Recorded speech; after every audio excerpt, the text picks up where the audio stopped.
Hello there, friends. Welcome back to another episode of Generation Tech. My name is Alan. If I asked you, what do you think is the best shipbuilder in Star Wars history? You might get the answer wrong if you're focused on who built the most famous ship or who built the most terrifying and largest vessel. I mean, I get it. Inquam Corporation created some of the most beloved starfighters in galactic history. These were fighters used by the Rebel Alliance to topple the tyrannical Empire. But Inquam Corporation only started building starships a few hundred years before the Clone Wars started and was nationalized and pretty much destroyed in the early Imperial period. Awesome company, but their footprints kind of small. Quadrive Yards was probably the largest single shipyard in galactic history, and it secured one of the largest single contracts for ships from the Empire with the design of the Imperial-class Star Destroyer. But it too was a pretty young company. It started in the post-Rusan Reformation period by a bunch of financiers and aristocrats. Quadrive Yards is fundamentally not all that different to the joint stock corporations that scoured our own world for resources during the Age of Exploration. Massive ventures fueled by wealth, ambition, and government backing. Quadrive Yards has the resources to make the case that they are the best shipbuilder in the galaxy, but what they lacked was a pedigree and lineage that more established shipbuilders had. And yes, trust me, the shipbuilding industry is full of a lot of elites, and they do not like newcomers. Quadrive Yards might have the flash and cash, but they don't have Rendelli Star Drive's close relationship to the Republic's Military Procurement Office, which includes thousands of years of military contracts. They also don't have Alderaan Royal Engineers' legacy of helping the Republic expand its territory and colonize the stars with its ships. There really is just one company that checks all of the boxes. This is a massive company that has diversified operations with many product lines and subsidiaries. This is a company that has a very long history that dates back to the foundation of the Republic. This is also a company that has immense research capabilities and is able to, lead the way in innovation and, create big leaps in technology. And at the same time, they also have the resources to create mile-long star destroyers if they wanted to. And perhaps most importantly, this is a company that has a brand image that spacers trust and love. So who are we talking about? Well, it's Corellian Engineering Corporation, who in my opinion is the best starship company in galactic history, which is why throughout history everyone has tried to copy them in one way or another, recreate that Corellian magic. But yeah, let's talk about that Corellian magic, that corporate story that is so crucial to the CEC brand. It all starts first with the legend of Corellia, a core planet known for its very innovative and adventurous populace. In the Old Republic's era of expansion and exploration, Corellians were always on the frontiers of the galaxy looking for new hyperspace lanes to discover and planets to colonize. This and popular media really romanticize what a Corellian was. Basically a Han Solo-like swashbuckling character, never one to settle down, always looking for the next exciting adventure. This is how CEC wanted their customers to see themselves when they were flying one of their vessels. They wanted this positive emotion to be associated with their products. Whether it's true or not, doesn't really matter. It's just good marketing. Like how Ford and Chevy want their average buyer to think they're modern-day cowboys living off the land, when 60% of F-150 owners actually live in the suburbs or in the city. It's kind of like how Toyota markets the Hilux as a fun weekend warrior extreme utility truck, when clearly there's nothing fun or weekend about violent regime change and welding an anti-aircraft gun to the bed of your pickup.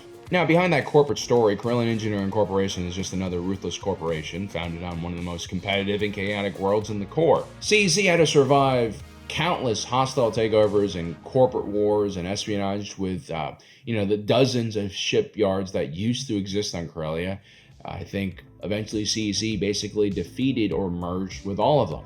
And in that process, they became a monster. I mean, look at the images of Cornet City from the Solo film. This does not look like a place of good corporate citizenship and altruistic product design. It looks like the dystopian poster child of industrial decay and societal collapse. And so yeah, CEC shamelessly used Corellian culture to try to sell their ships, but that alone was not really enough for them to stand out from the crowd. If CEC builds an awesome warship, there's always another younger and hungrier firm willing to take a loss just so that they can secure long-term contracts with the government. Even contracts with Corellia's own local planetary government was very complicated. You had to build these really long-term relationships. You had to sway the political powers to accept your bids. It was a lot of nonsensical stuff you had to do. What CEC needed was a strategy that was timeless and could endure any major conflict or economic crisis, no matter how large. So, what did they come up with? Well, look no further than the YT-1300, their most famous line of civilian freighters. It's essentially a well-built and durable crate of a ship with a robust set of engines, but everything else inside the ship was completely modular. You want to build hidden compartments for smuggling beneath the floorboards? Fine. You want to reinforce the hull with laminated armor? Well, add some extra structural braces on the interior as well. Then if you go on the outside of this ship, you have all sorts of hard points for new weapons emplacements, concussion missile launchers, harpoon guns if you're in a Purgle-infested hyperspace lane. Then you have ships like the Millennium Falcon, which was famously known for its advanced 0.5 class hyperdrive, making it one of the fastest ships in galactic history. And for all of this to work, you had to upgrade the reactor on the YT series and make sure the computer was capable enough to manage all of the power surges and balancing. What you end up with is a very unique starship. No two YT series was ever alike because their customers built them out in a way that was perfect for their personal needs and tastes. This created an exceptionally strong bond between a captain and his ship. It's exactly what you want from a company like CEC. It's just not something you would expect for a ruthless corporation to understand. But they get it. Generally, companies like CEC are more likely to create a monopoly or an oligopoly with the rest of the industry and, agree to make cheaper and crappier starships that have relatively short lifespans and need to be replaced every few years with new models that have such incremental improvements that they might as well just be another Madden game. Has Madden changed, by the way? I haven't played since 2014. I'm waiting for a live physics engine.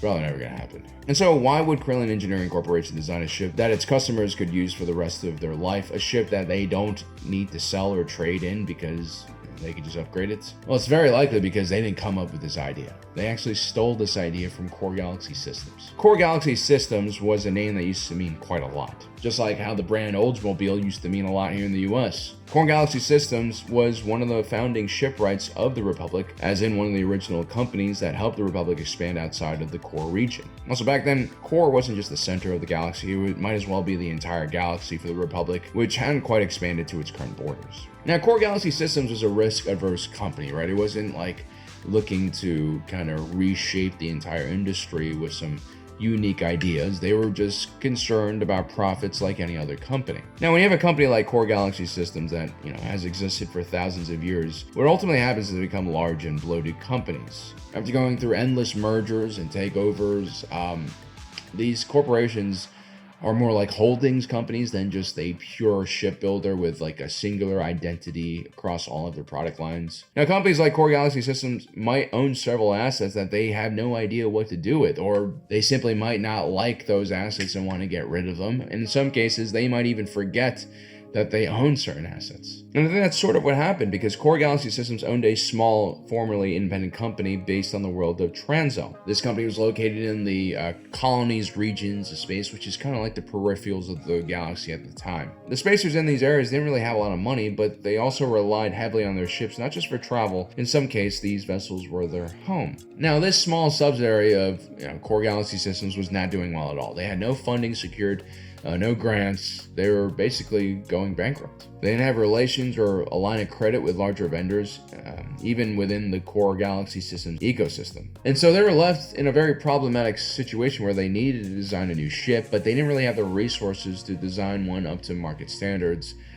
And so they kind of winged it. They would create the design known as the Dynamic Class Freighter. This was an extremely simple and bare-bones ship. Its builders focused mainly on creating a solid and robust fuselage and filling it with universal adapters so that purchasers of this ship could pretty much modify it in any way they see fit. And so instead of developing all of those designs themselves, creating those relationships with vendors and suppliers to add additional components to the ship, Corellian Engineering Corporation did something brilliant. The creators of the Dynamic Class Freighter did something brilliant. They passed on all of those responsibilities to the consumer and turned a very negative thing into a huge positive thing and selling point. You see, the Dynamic Class Freighter wasn't about budget or cost savings, it was about freedom and independence from corporate design or something. And this company that was designing these ships, it was so small they could only build one Dynamic Class Freighter at a time. But soon, demand for this Dynamic Class Freighter skyrocketed. A new, completely untapped market of civilians looking to buy a freighter-spec starships soon became the norm.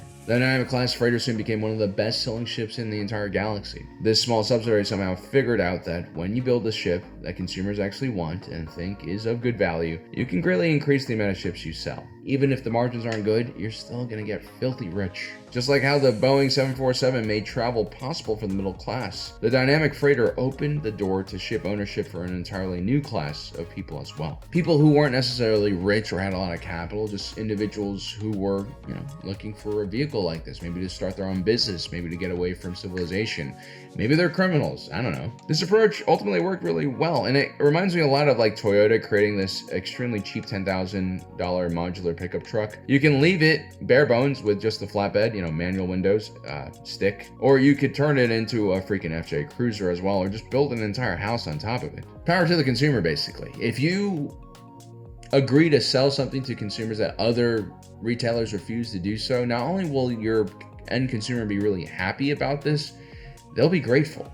And that is a big deal. Now, I know a lot of Americans are probably excited about this $10,000 pickup truck with the Hilux lineage. I mean, just imagine all the small businesses you could start with one of these things. You could turn it into a food truck, start a landscaping company, practice airspace denial. But unfortunately, it'll probably never come to the US because of the chicken tax, which levies, I think, 25% on any light truck that isn't built in the United States. This is why in the US we have the fancier Tacoma, which is made in North America, and not the Hilux, which is what the rest of the world gets. Now, Toyota isn't some saint of a company.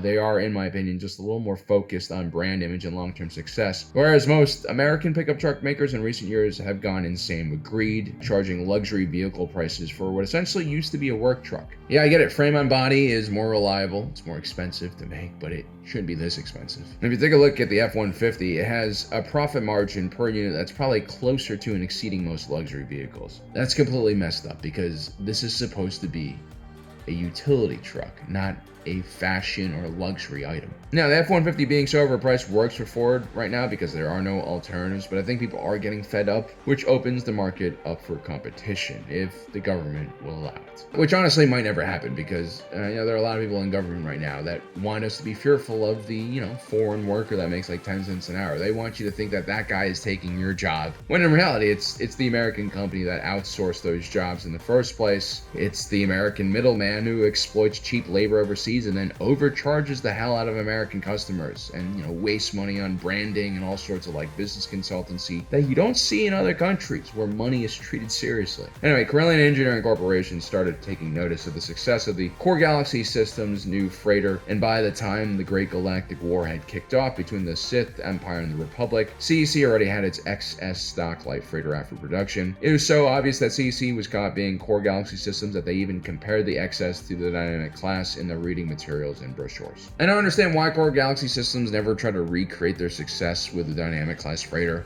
It is possible with companies like this, that are so bloated that you do have like internal politics that prevent certain product lines from being rehashed. But the modular civilian freighter design perfectly fit into Corellian Engineering Corporation's lineup. It fit in perfectly with how the Galaxy viewed Corellian culture, and very soon CEC started embracing this idea of modular starships for the civilian market. CEC realized that instead of just trying to squeeze the customer for every cent they have, suck them dry until they hate you, it's far more lucrative to, create loyalty that lasts a lifetime. Plus, CEC could totally get into the aftermarket supply chain, which was very lucrative as well, and they could also give out licenses to certain vendors to create aftermarket parts. People also needed to service their ship and replace or modify OEM parts. Very soon, the majority of CEC's business came from civilian ships, like the YT series or the VCX series, and these ships were known for having not just modular builds, but they were also very robust and reliable as well. CEC became even more popular after the Rusan Reformation essentially ended all galactic war and disbanded the Republic Navy completely. While other companies like Core Galaxy Systems had to lose all of their military contracts, CEC was signing deals with local defense forces and judicials for modular freighters that were, small enough to really suit these kinds of security needs. Eventually, Core Galaxy Systems would enter bankruptcy and it would be bought up by Quadrive Yards. The best business practices that make you the most money, that have the most longevity, are always the practices that actually benefit the customer the most. And this is a relationship you have to build a lot over time, and you can't take too much from the customer because Eventually, they'll grow frustrated and leave you. But if you can provide the customer with a product that speaks for itself, that really stands out from the crowd, you'll find everlasting success in what you do, no matter how much the industry and technology changes. CEC will never be known for creating the largest and most powerful or even the sexiest looking vessels, but it's very much the people's shipbuilder and one of the most trusted and beloved companies in galactic history. All because they didn't let greed and short-term success blind them. So there you have it, guys. I hope you enjoyed today's video. Don't forget to subscribe, hit that notification button down below so you don't miss on the rest of our awesome content. As usual, my name is Alan, reminding you that my allegiance is to the Republic, to democracy. I'll see you next time.